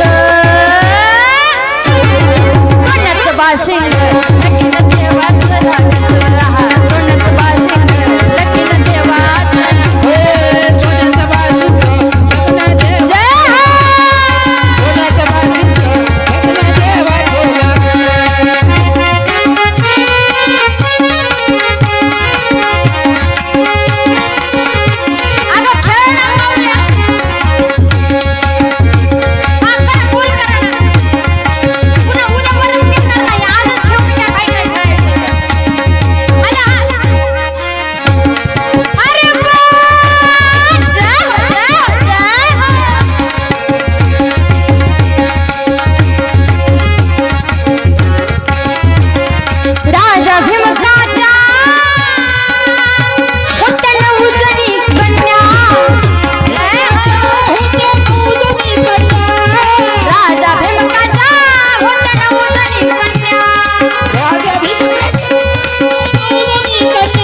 किती हर्षान वाजत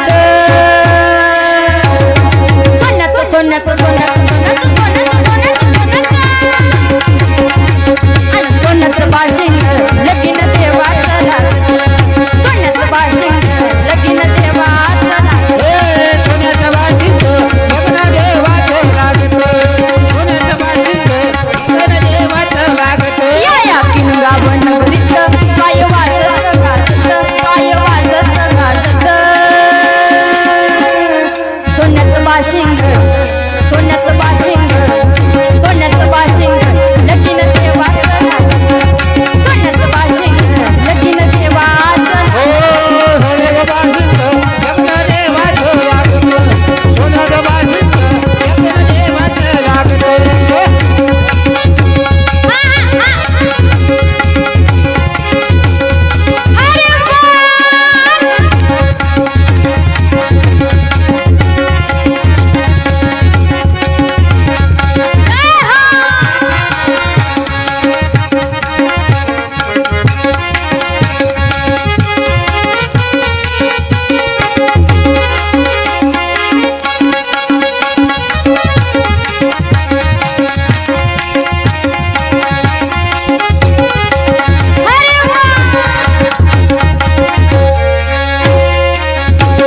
सोन्याचं बाशिंग लग्न देवाचं लागत सोन्याचं बाशिंग लग्न देवाचं लागत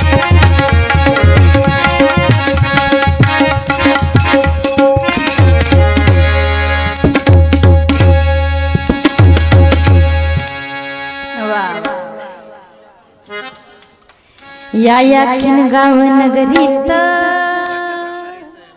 काय वाजत गाजत आणि सोन्याचं बाशिंग लगीन देवाचं लागत लग्न देवाचं झालेलं आहे पण तुमच्या सगळ्यांना विनंती माझी तुम्ही लग्नाला आलात लग्नाला जात असताना काय घेऊन जावं लागतं आहेर पण इथं श्री रामचंद्र भगवान की महाबली हनुमान की गोपाल कृष्ण भगवान